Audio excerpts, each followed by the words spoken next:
Good morning, good afternoon, good evening, wherever you are in this beautiful world. It is so great to see everybody joining us for our webinar today. And we will get started in just a second. This webinar will be recorded for those of you who want to come back to it later.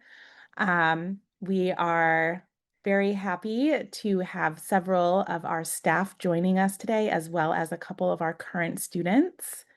And so today we're going to do a brief overview about our program. But before we get started, I want to welcome Professor Maria Jesus Sanz, who is our executive director, to say a few words. Maria? Yeah, welcome everybody. Thank you very much for attending our webinar. We wanted to say that you are in the right place if you want to shape the future of supply chains.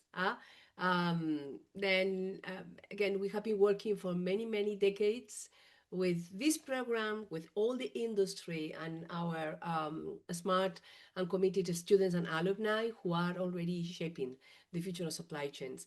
I wanted just to welcome them to kick off the session. Feel free to learn and of course to ask questions about whatever element of the program. And you are in very good hands with Maren and the team. Thank you, Maren. Thank you, Maria, and thanks for joining us. I'm also very happy today to share that we have two current students online who will be in the chat answering your questions, Megan and Shivam. Megan, do you want to briefly introduce yourself, and then Shivam? Sure. Hi, everyone. My name is Megan. I am a current student in the residential program, and my background was in industrial and systems engineering from Lehigh University. I worked for a couple of years as an industrial engineer at the United States Postal Service, and now I'm here. Alrighty. Hi, everybody. My name is Shivam. I'm coming from Toronto, Canada, where I also studied industrial engineering and worked in retail supply chain for the past 5 years across supply planning, demand planning, and network design. So happy to meet with you all and answer any questions. All right. So everyone, the way that our webinar is going to work today is I will run through a few slides that will talk broadly about the program. Please use the Q&A function to submit your questions. Megan and Shivam will be answering in the chat, in the Q&A function, as well as another member of our team who is also available virtually. And then we'll mark questions that will be answered live towards the end of our presentation. If Megan and Shivam can just stay on till the end, we'll make sure that all questions get answered. So with that, I will move forward with our slides. So today we're going to talk about your path to becoming a top SCM professional. We'll talk a little bit about the MIT experience. We'll talk about where you're going to end up as the program ends, and we'll talk about what's next in terms of applying to the program. Okay. So to start off with, we always like to kind of give a broad kind of viewpoint of what it is to be at MIT. So MIT at a glance, mens it manus is our motto. It means mind in hand. And this is very important to MIT, where we take what we're learning in the classroom and immediately apply it in an action-oriented way. Innovation is extremely important to MIT, as well as values-driven leadership. The whole idea at MIT is to engage purposefully in order to advance science and improve the world. And so the MIT SCM value proposition is to develop those world-class global leaders in supply chain management within MIT's educational models to further advance the science of supply chain management in the industry. So why might you consider the MIT Supply Chain Management program? So one is it's only 10 months or 5 months away from work. So it's a compact program over the course of 2 semesters or 1 semester. We have comparable salary outcomes to top MBA programs. So basically you can get the same value in half the time. We are OPT and STEM certified for up to 3 years in the US for international students. It's a cohort experience, and it's intentionally small. 40 residential students and 40 blended students come together to create the class. And that's on purpose to create a close-knit network. We also offer a study track that's in the spring for both the blended and residential students to go to places like Panama, the Bay Area, or Seattle. Our program sits within our Center for Transportation and Logistics, which has three major pillars. Research, our research scientists are conquering real-world supply chain challenges. Outreach, working specifically with corporate partners to bring together companies to solve those critical supply chain challenges and apply the research that's being done right now. And then education, of course, our program is central to the the Center for Transportation and Logistics. And our students are working directly with the researchers and industry experts. These are some of the research labs, initiatives, and projects that are available in our Center for Transportation and Logistics. And these are some of the books that have been written by our director, Yossi Sheffi. So you can see that there's many different ways that we engage with supply chain, digital, humanitarian, sustainable, freight lab. There's a lot of different ways that we're engaging in the research. And these are all ways that you can also engage with our center. Not to toot our own horn, but to toot our own horn just a little bit. We are ranked very highly in various rankings, and we're very happy to share that as part of our value proposition. There are two different paths in the supply chain management program. As I've mentioned, there's the 10-month supply chain management residential program, as well as the 5-month supply chain management blended program. So I'll start talking with the residential program. This is a 10-month on-campus master's program, and it's designed for early career supply chain professionals who are looking to really specialize in supply chain management. And there's custom career development and recruiting opportunities built into the program. And you are eligible for OPT and STEM authorization as an international student at the end of it. The blended program is more meant for non-traditional students who have more years of work experience, who are sponsored by their employer, or who are looking to earn a master's degree in a shorter turnaround time. So you have to complete the MicroMasters in supply chain management first, and then you are able to apply to the blended program. The MicroMasters credential that you would earn translates into a certain amount of units in order to get you into the program, and it is a prerequisite for the blended program. However, you do earn a master's degree in supply chain management with just 5 months on campus instead of 10 months on campus. So this is kind of more of an accelerated path and meant really for those students that are working online while they're working full-time to complete the MicroMasters and then ready for a deep dive quickly for 5 months. You graduate with the same degree as the residential program. So to give you kind of a quick viewpoint of what the timelines look like for each of our different pathways. The residential program, we do onboarding after they're admitted in May to July. Then they come to campus in August, and there's orientation, followed by fall term, IAP, which is something that MIT labels January as, and spring term, and then they graduate in May. The blended program, a little bit different. First, they complete the MicroMasters, then they complete their application to the program. They work in the fall remotely on pre-work before they matriculate starting now. We actually just welcomed our blended students a couple days ago here in January, and then they attend classes during January and spring term and graduate in May. A little bit of a more deep dive about what's happening in each of the sections on the timeline for the residential program. So in August, you're focusing on your capstone intros, your analytical preparation, recruiting prep. In the fall term, you're taking core classes, there's some career coaching, and then you're working on your capstone. During January, this is independent activities period, or IAP.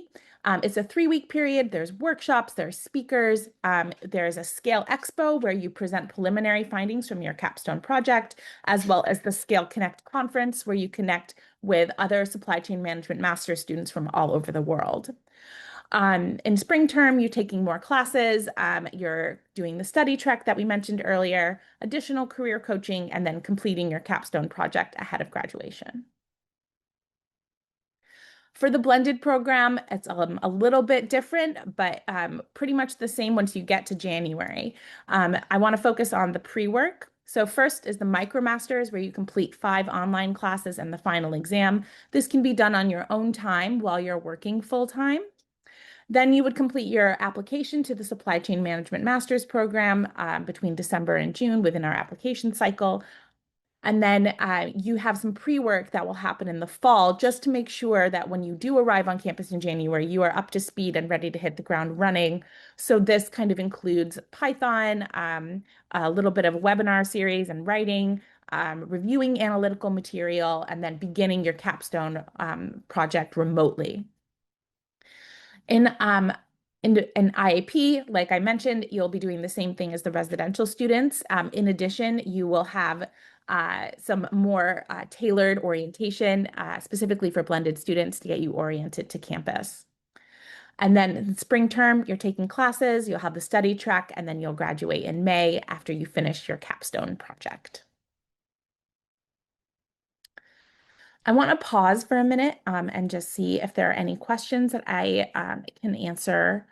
So I'm going to go into the question and answer really quickly and just take a look. So this is a good question. Someone is asking if the MicroMasters certificate is a prerequisite for the residential program. We don't require the full MicroMasters. However, the SC0X, which is the first class in the MicroMasters program, is an acceptable prerequisite instead of the GRE or the GMAT score. I will also say that if you do complete the full credential, it's nice to have just because it will give you a good academic grounding before you start the program. It also would allow you to waive certain requirements in the fall, but we would talk more about that upon admittance into the program. All right. Okay. I will continue on with our presentation. Thank you so much. Continue to submit your questions via the Q&A function, and we'll continue to answer them. So these are the curriculum, this is kind of just a taste of it, if you will.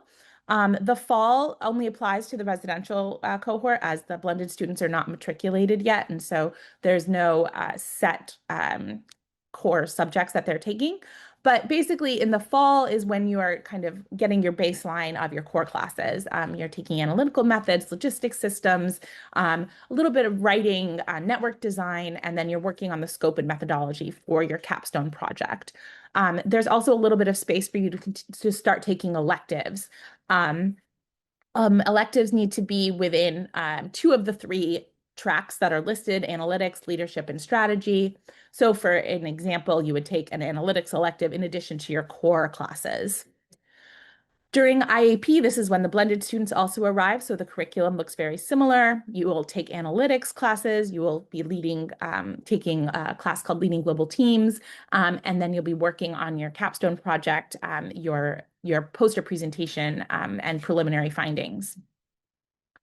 And then in the spring, this is kind of when there's a little bit more flexibility to take additional electives. You'll be doing a deep dive into data science and machine learning, and completing your capstone at the same time. So I just like to share this slide because it kind of lists out some of our supply chain management elective offerings. And you can see kind of the different ways that you can engage with our researchers and their research areas. So I've mentioned a few times, excuse me, I'm sorry, I have a little bit of a throat thing happening today. I've mentioned a few times about our capstone projects. This is a required project that all students in our program must complete in order to graduate. So a capstone project is a partnership between you and a partner, whether that is an industry partner or a research lab out of the Center for Transportation and Logistics. You work in pairs and you're basically providing some value through experiential learning. So some of the areas might be in inventory, in AI and machine learning, omnichannel, transportation. This year we have 40 to 41 projects, capstones, and you are basically learning together while working on a applied challenge in the industry. So basically, you would be starting from orientation from August, September, all the way up until graduation. There are 2 degree pathways that you can do. This is for both residential and blended. As I mentioned, the Masters of Applied Science requires a capstone project. You could also choose to do a Masters of Engineering, and that would require a master's thesis. So a thesis is different from a capstone project in that it is a research contribution, and you need to apply upon admittance. We can discuss if you would like to take the thesis route. You would need to prepare a research proposal, and there's a lot to do with that. But unless you're really looking to kind of work in academia and go on for a PhD, we find the Masters of Applied Science and Supply Chain Management is a great degree for most of our students who are choosing to go back into industry upon graduation. All right, I'm going to pause there and see if there's any questions that I can answer live. Okay. There's a question about existing capstone projects versus their own capstone projects. So supply chain management, our program basically matches you to a capstone project. And some teams are 1 blended student, 1 residential student. Some teams are 2 residential, some teams are 2 blended. We recruit a variety of capstones from a variety of partners as well as labs, and then we match you based on your rankings in the fall, and that's for all blended and all residential students. Some students do come with their own capstone project, especially if they're being sponsored by their company for the program. And if that's the case, then we can connect you with the correct staff member and you would be able to discuss that. But that has been done before and it's not difficult. All right, we will continue on. I'm just going to drink some water really quickly. And All what's the right. question, Maren, about the PhD? We are not a PhD program. So then the questions about the PhD should be addressed to the corresponding PhD program. Yes, yeah, sorry. If anybody here is looking for a PhD, we are not a PhD program, and I can refer you to our colleagues over in course 1, which is Civil and Environmental Engineering, which does the PhDs. Okay, I want to talk a little bit about the MIT experience, being here, being a student here at MIT. So as I mentioned, the mission of MIT is to advance knowledge and educate students in science, technology, and industry. And we're hoping to best serve the nation and the world. These photos are actually quite representative of what it's like to be a student at MIT. You do get to walk through the massive dome and all the halls with all the big columns. And that is a photo of our actual students on the left there sitting in a classroom. That's what it looks like to be a student here. These are photos from our trek. So these are actual photos of our students on the trek. These were all taken in Panama. We have a lot of fun on the treks. We set you up not only with cultural activities, but also with industry executives, with warehouse tours to learn about what supply chain looks like in different parts of the world. Our students always have a lot of fun. It's a great bonding experience. And it's also a way to build your network. So it's a great opportunity, and all of our students have a really fun time. This year, we are excited that we are sending our students to Panama and San Francisco. They get to choose if they want to go to San Francisco or Panama, and it's going to be a really great time this year. We'll be able to do deep dives in Panama and San Francisco. This is what it looks like when our students are having fun outside of the classroom. Our students love to celebrate all the different cultures that are part of our community. So they have done, obviously, this is a Chinese New Year celebration. They go ice skating. Anybody can become a sailor at MIT. It's very easy to sign up and get your MIT sailing card. So a lot of our students take advantage of that, and you can take out the MIT sailing boats. Some of our students visited Tim the Beaver, who is MIT's mascot because beavers are nature's engineer. All right, I will pause again and make sure that questions are being answered. Okay, it looks like Megan and Shivam are typing answers as we speak, so I'm going to let that continue. All right. We will come back to some of these questions towards the end of our presentation. Okay, so I want to talk a little bit about the application process. And the professional development within our program. So I've mentioned a couple of different times that we really tailor our program for your career success. So we have career development staff that are going to guide you from the moment you accept our offer of admission. We do one-on-one coaching, expert advice. There's a lot of resources, as well as the students continuing to contribute to the creation of our resources. If the students are saying, you know, we need to talk more to alumni, we set that up. We need more industry experts coming in to network with us. We set that up. It's really based on what we've noticed over the years of what our students need in order to be successful, but also what the students want to experience and how they want to come to the table. These are some of our employment outcomes. We're very lucky that our students, 97% of them in the class of 2025 accepted an offer within 90 days of graduation. That's extremely high. And we're very happy that our students are working at places like Apple, Amazon, Deloitte, Alex Partners, BJ's, some of these large name companies. And our students really are enjoying that it's a variety of different industries, a variety of different titles. You can see some of them listed in the upper right. And they are out there really applying the knowledge that they learned in the program immediately upon graduation. So what's next for you, for all of you sitting on this webinar right now? Let's talk through briefly our application requirements. So for the residential program only, you can take the SC0X class, which is through the MicroMasters, or the GMAT or the GRE. We really like to see a minimum of 85% on SC0X, as well as a 75th percentile minimum in the GMAT or the GRE. This is because this is a quantitative program and it is rigorous, the quant. So if you are not quantitatively prepared, that's a difficult thing to be able to succeed in the program.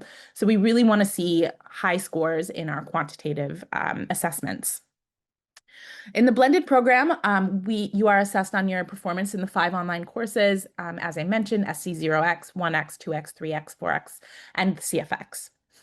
And then for both programs, you do need the IELTS or the TOEFL. We also are accepting the Duolingo English test this year as well. For if you're from a non-speaking English nation, non-English speaking nation, we do require a video, a written statement of objectives, a resume. We prefer 3 years of work experience, 2 letters of recommendation, and we really like to see at least 1 professional letter of recommendation, and then an undergraduate transcript as well. A little bit more about our video statement. A lot of people get hung up on our video statement. This is really open-ended on purpose because this is a kind of a way for you to introduce yourself to us. So we want you to show us who you are, show us your personality, talk about your personal experiences, talk about your professional accomplishments, be yourself, and try to avoid reading a script. It's really hard, I know. So I find that, if you just list out some bullet points and then talk through it a few times, make sure you practice. We want to be able to see and hear you clearly, check your lighting, check your camera, and really just try to relax and show us who you are in the video. For work experience, 3 years is the minimum, but 4 to 7 years is really ideal for our program. We find that students that come in with more years of work experience get a lot more out of the program, are able to dive a little bit more deeply into the subjects that we're teaching, and they are ideal for job placement after the fact. Share a resume that clearly lays out your experience. Internships do not count as full-time work experience for the purposes of our program. We want to see full-time work experience post-graduation. Letters of recommendation. So as I mentioned, we want to see at least one professional recommendation. It is nice to see one academic recommendation as well, if possible, that can speak to the way that you complete your academics. Choose individuals who can really speak specifically about your accomplishments and what data that they are adding to your application. I like to see recommendations that say specifically this applicant moved the needle from here to here, and that helps us understand exactly what the impact has been in your professional career. Okay, fellowships and funding. So we like to see people apply in early rounds if they're interested in our competitive fellowships. We have many different funds available, and you are all automatically considered upon application for our funding. So there's no additional applications that you need to complete. However, you can go to MIT's Office of Graduate Education and look at their scholarships to see if you qualify for anything else. And if so, you can speak with the program team about nominating yourself for an additional fellowship. However, you are all automatically considered for each of these fellowships that are listed out here. These are the deadlines. You can see that round one for residential has already passed, and we are coming up on our first deadline for the blended class this Friday. So if you are working on your application now, we can't wait to read it. Round two deadline for residential is coming up at the end of this month, and then the second deadline for blended is in June. And then we have a round three deadline for residential in the end of March. We are going to be hosting a preview day this spring. It is tentatively planned for Friday, March 6th, and that will be here on MIT's campus. And you can scan the QR code to register. The slides and this presentation will be shared, so no need to worry about opening it right away. We will be sharing this recording on our website. Okay, I want to pause here and do some questions just to make sure that we're catching everything, and then we'll close out in a few minutes. Okay. So I have a question for someone who's interested in applying to the program for the second time. This is common. We do have people that apply more than once. I think that the key is to explain clearly in your application what has changed from your first application to your second application. Why do you feel more prepared the second time around? Have you gotten a promotion? Has your line of work shifted a little bit? Are you taking on more responsibilities? Try and explain to us why you're a better applicant this time versus the last time. All right. If you finish the MicroMasters in the next 3 months, yes, you could. If your MicroMasters credential is issued prior to the June deadline, then you would be eligible for the blended program class of 2027. Okay. Um,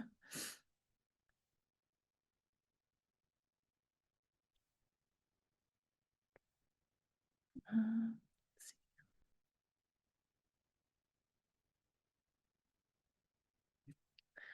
Um, yeah, the application page asking for the edX URL, that is mandatory because we do need, like, if you're submitting the SC0X or a MicroMaster score, then the courses need to be completed prior to you submitting your application.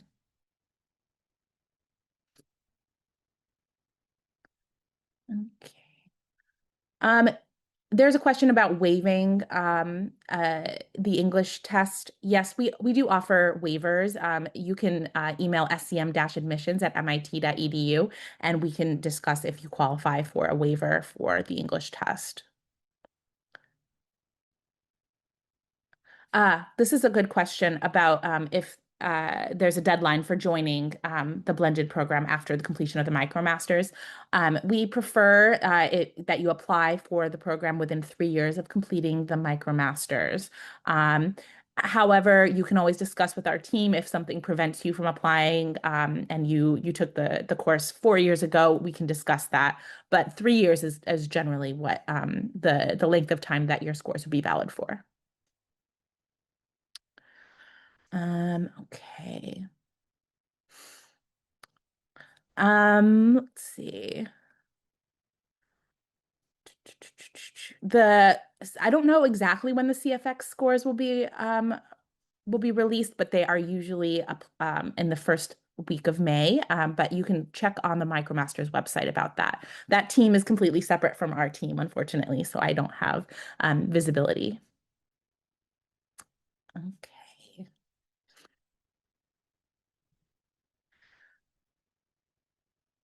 You do not need to submit the SC0X score if you are submitting a GMAT score. And you're applying for residential. The GMAT, it's GMAT, GRE, or SC0X. One of those three things for residential. Okay. There is a fee for applying. I believe it is $90. Okay. Okay, I think that covers most of the questions that we have. So I'm going to close out and then I'm going to stop sharing my screen so that we can open up questions. I want to make sure that our students have a chance to share any insights or tips or ideas. So I'm just going to close out the webinar and then we'll open it up a little bit longer for questions. So just to close out, if you're a change maker who's ready to take their career to the next level, if you're an eager learner with a passion for supply chain management, if you're an innovator who thrives in fast-paced environments, and if you're looking for a program that will bring you challenge and growth, we really can't wait to read your application. So please check out our website, scm.mit.edu. All of our information is posted there. Feel free to connect with us at scm-admissions@mit.edu if you have any additional questions that we can't answer here. All right, I'm going to stop sharing my screen now. All right, Megan and Shivam, thank you so much for answering those questions in the chat. I want to make sure that we are giving you guys some space to share a little bit, maybe share quickly a little bit about what your first semester has been like at MIT, and what are some major takeaways that you want to share with the audience here. Shivam, why don't we start with you? Yeah, thanks, Marin. Happy to share. So it's been a wonderful time so far in the program. I've learned a lot of new ideas and concepts that didn't really get exposure to in the workplace. So kind of really feel like I've upgraded my skill set that I'll take with me into my career following this program, and also made great friendships with a lot of peers from across the globe. That's one of the strengths of the program is the diversity of the class, and one thing I really appreciate about it. So for me, it's been a fantastic journey so far.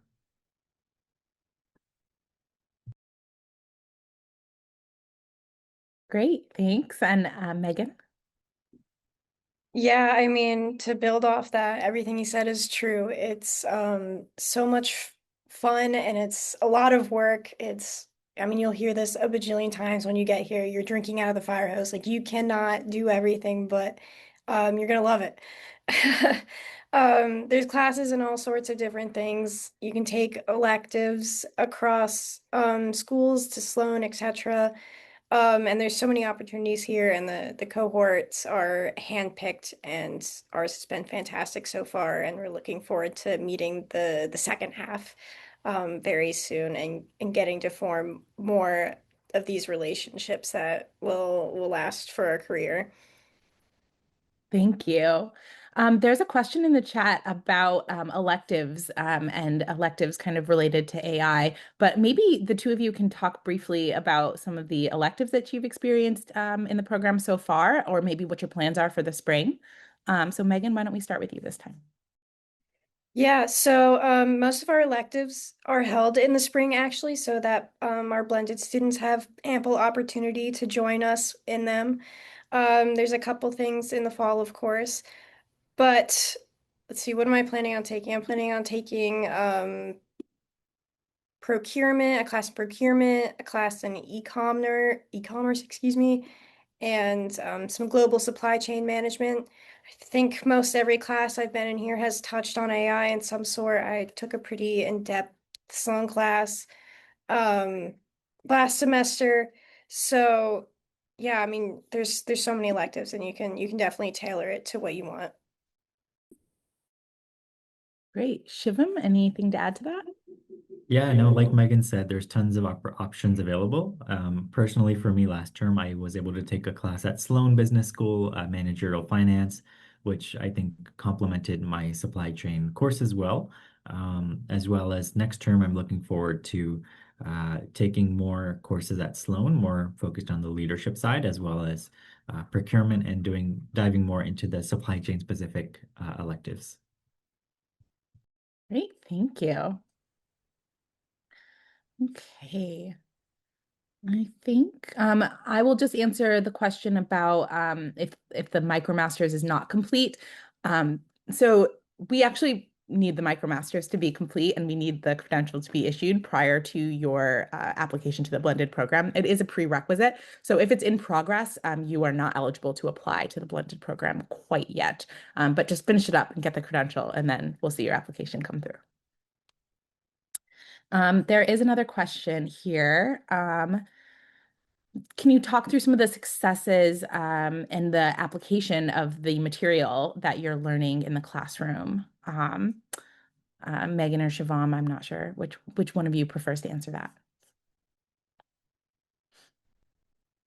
Sorry, Maren, what was the question again? The question is walking through how you're applying some of what you're learning in the classroom, maybe in your capstones or in any projects that you're working on. Yeah, great question. So actually, my capstone is a project on network design for a CPG firm. Like, how do we decide where to place their factories, distribution centers, etc. And last term, we had the chance to take a course, SCM 275, Advanced Network Design, which perfectly complemented my capstone. And I was able to take a lot of those learnings and apply it directly to the project as the term went on. So it was a really nice dovetailing of like the capstone with the coursework. So that's just one example of many. Thank you. Megan? Yeah, I am taking a class this semester that's held by my capstone advisor. So, since he's obviously an expert on what my project is, I'm going to be taking his class to learn even more from him, and be able to apply that to the project directly. Thank you. So I'm just browsing the chat really quickly. Please, just as a reminder, please use the Q&A function. That is where we're tracking questions and answers. But if you have already applied and your MicroMaster scores are showing as a weighting, the edX system and MIT's application system don't always talk to each other. But as long as you've submitted your link, we will receive your scores. So please don't stress if it shows that they're still awaiting by the deadline. We will go through and make sure that all of your scores are received. Okay, just quickly go through. We are coming up on 45 minutes, so I just want to make sure that we are making sure everybody has their time back. So we're going to do a few more questions and then we will end the webinar, and you can feel free to reach out to us in other avenues. So let's see.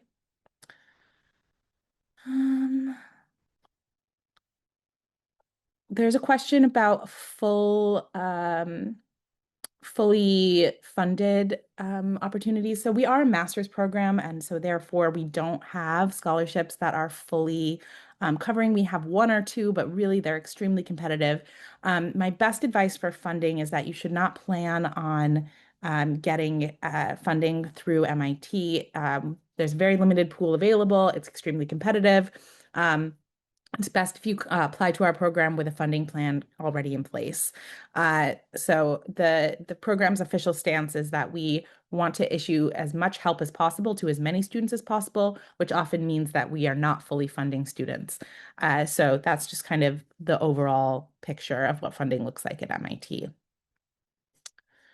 Let's see, 3 years is absolutely the minimum requirement of work experience, and we prefer to see more um, because I think that people with a few more years work experience just get more out of the program. That being said, if you have 3 years work experience, you are absolutely positioned to succeed in our program.